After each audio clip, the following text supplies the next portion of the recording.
so I've moved to the hearth and I'm sitting in front of my fireplace because when I looked back at the reading video, you could hear me okay, but you couldn't see me well, and goodness knows uh, you couldn't see the board well, and I kept having to walk out of the video because I couldn't read because it's so dark, because it's such a rainy day.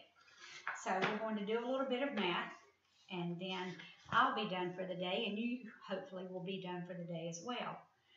All right, so we are going to combine lessons 151 and 152. Your targets are: I can use concepts of place value to round money to the nearest dollar. I can identify missing information needed to solve word problems. I can apply rounding numbers to estimate sums to the nearest 10. The first thing it asks you to do is to count backwards from 60 to 5 by 5s, because if you can count backwards by 5s, you can divide by 5s. So if we count backwards, we would say 60, 55, 50, 45, 40, 35, 30, 25, 20, 15, 10, 5, and then of course 0 would be the next multiple. Count from 1100 to 2000 by 100s. So that will be 1100, 1200, 1300, 1400, 1500, 1600, 1700, 1800, 1900, 2000. And I'm not sure, did I skip a number? I looked at something and lost my train of thought. All right, the next thing we're going to review is perimeter. Remember, perimeter is like a border, and remember the border is the outside. So if we want to find the perimeter of a rectangle with sides 12 and 15, and I want to find the perimeter of a rectangle with sides 12 and 15.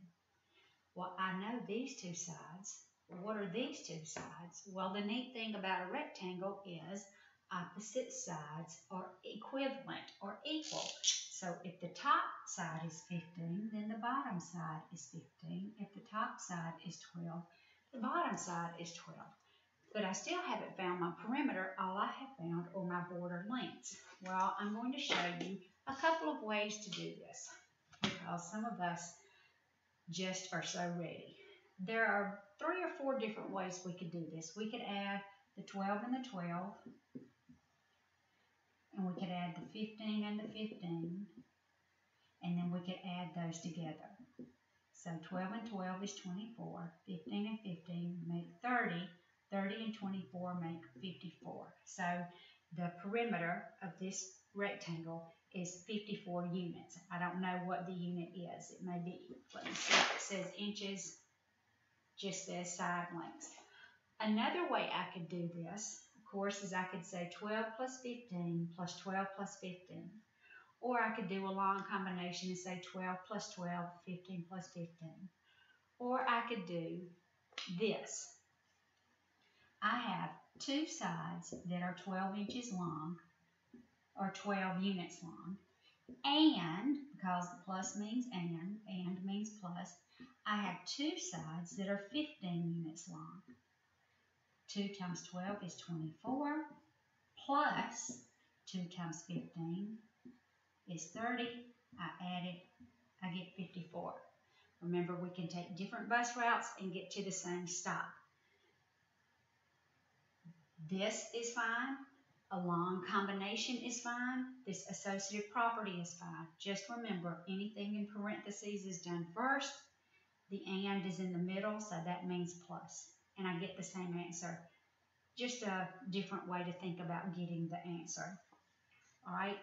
The next thing I want to do, and I hope you guys always have a pencil and paper out when we're doing this, I want us to compare some fractions.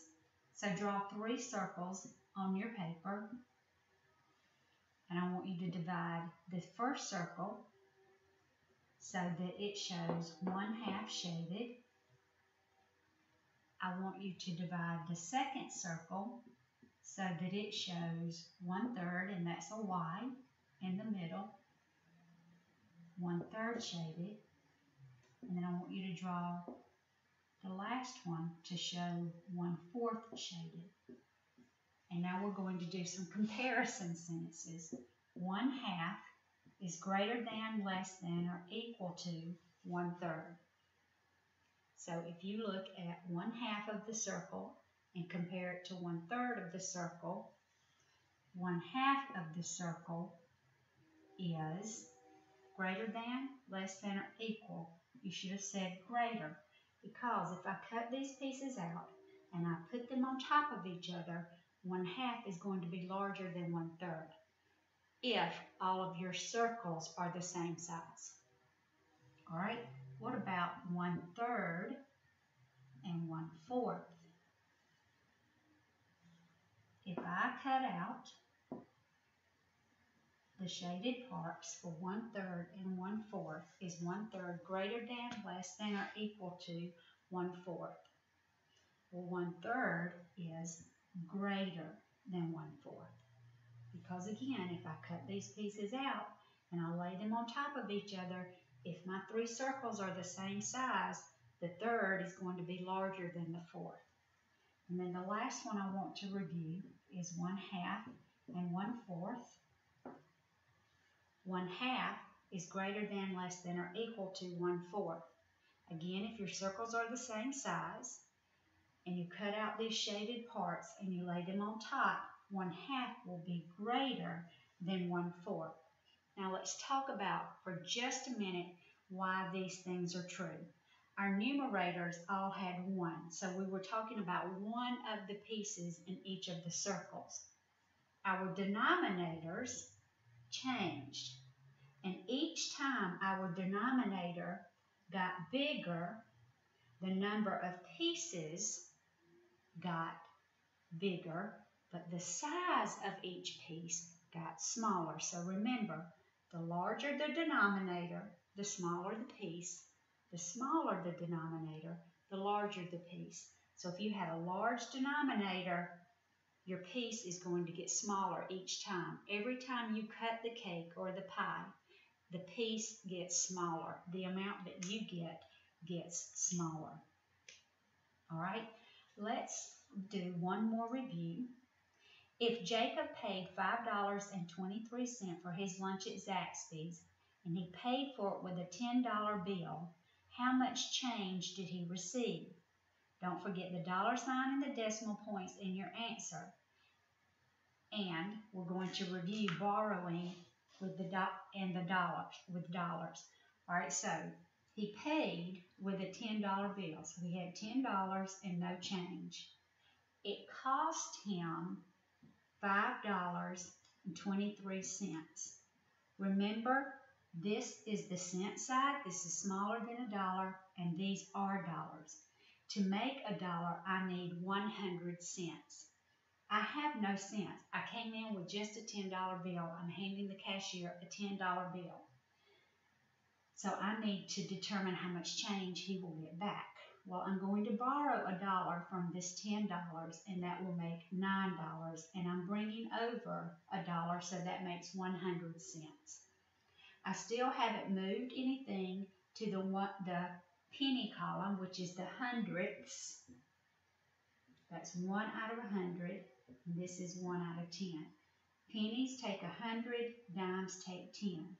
So I'm going to borrow a dime, and I'm going to move 10 pennies to the penny column, to the hundredths. 10 take away 3 is 7. 9 take away 2 is 7. 9 take away 5 is 4. So he would get back $4.77. Okay, remember, these are less than a dollar. This takes 10, this takes 100. Every time you move, the number of pennies it takes to make that dollar gets larger, or the number of pieces it takes to make a whole gets larger, because you're going to talk about decimals in 3rd grade with the terms hundredths, tenths, thousandths. Okay? Now for instruction today, we're going to talk about rounding, but instead of talking about rounding to the nearest 10, with our sweet spot being 5 telling us to round up to the next 10, and 4 down, telling us to round down to the lower 10, we are going to apply that. Oh shoot, I didn't mean to erase that. We're going to apply that concept to money. So let me put this back.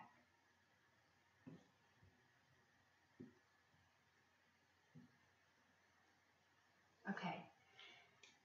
I have $7 and I want to buy a book that costs $6.70. Do I have enough money? If I rounded the cost of the book to the nearest dollar, the cost is $7. All right, so let's look. The book is $6.70. I have 70 cents in this spot.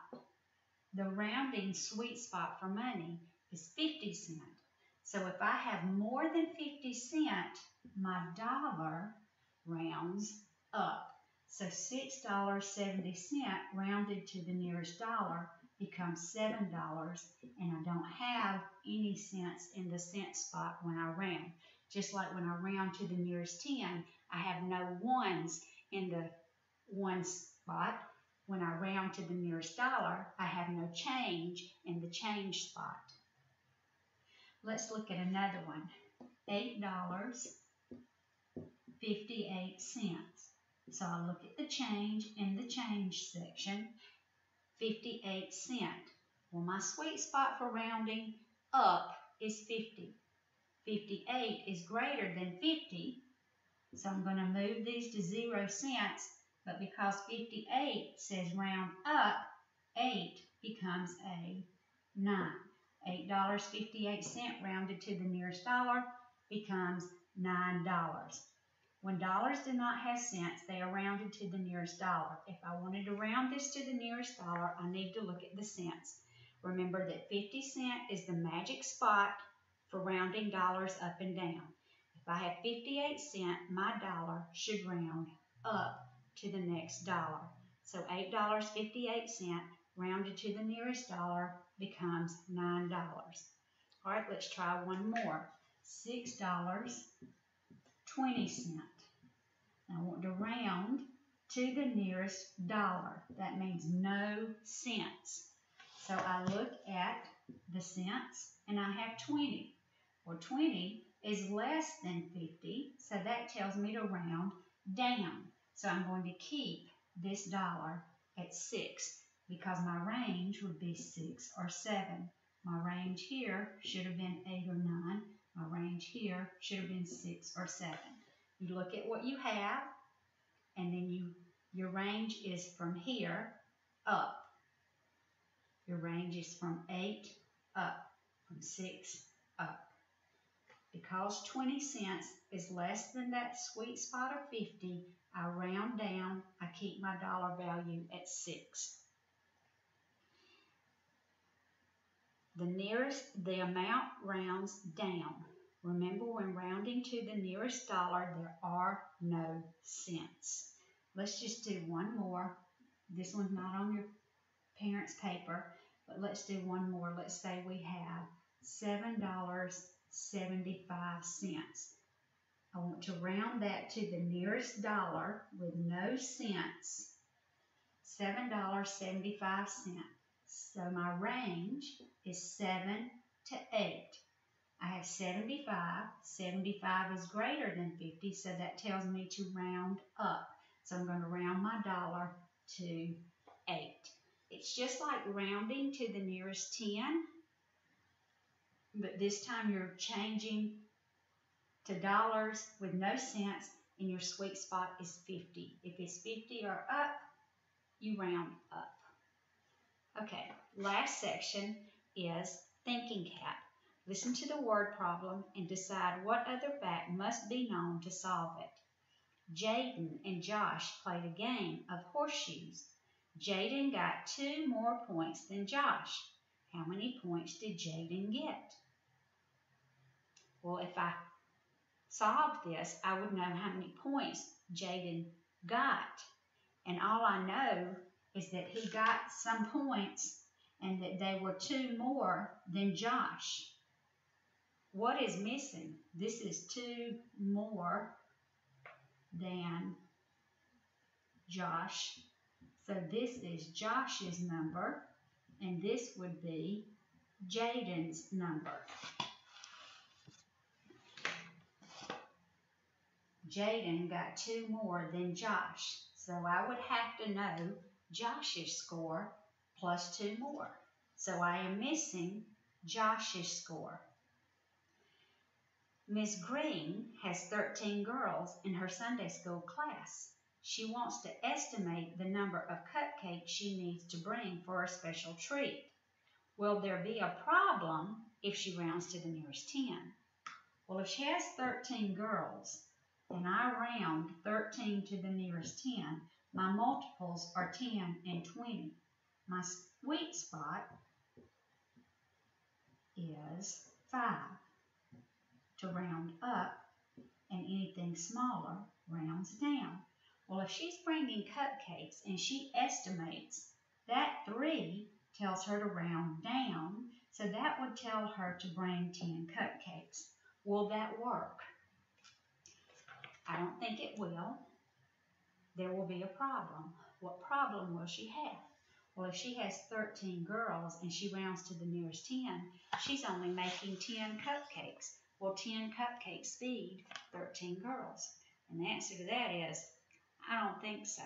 So somebody is not going to get a cupcake, and someone will not be very happy. Okay, so your workbook page will address money, rounding money, subtracting and adding money. Okay, so if you have any trouble, please get in touch with me, and I'll be glad to walk back over how you move that 100 cents into the cents section behind the decimal. You are only being asked to do pages 301 and 304. You do not need to do 302 and 303 unless you just feel that you need some extra practice. So pages 301 and 304, do not do 302 and 303 unless you just feel that you need some extra practice, okay? All right, guys, that's it for today. I don't think it should take you very long to get your work done. And like I said, if you have any trouble with the rounding of the money or the subtracting of the money, please let me know. I'll be glad to do a Zoom or a FaceTime or a Kids Messenger, anything like that, to help you get through it. All right? Have a good afternoon. Love you guys and miss you much.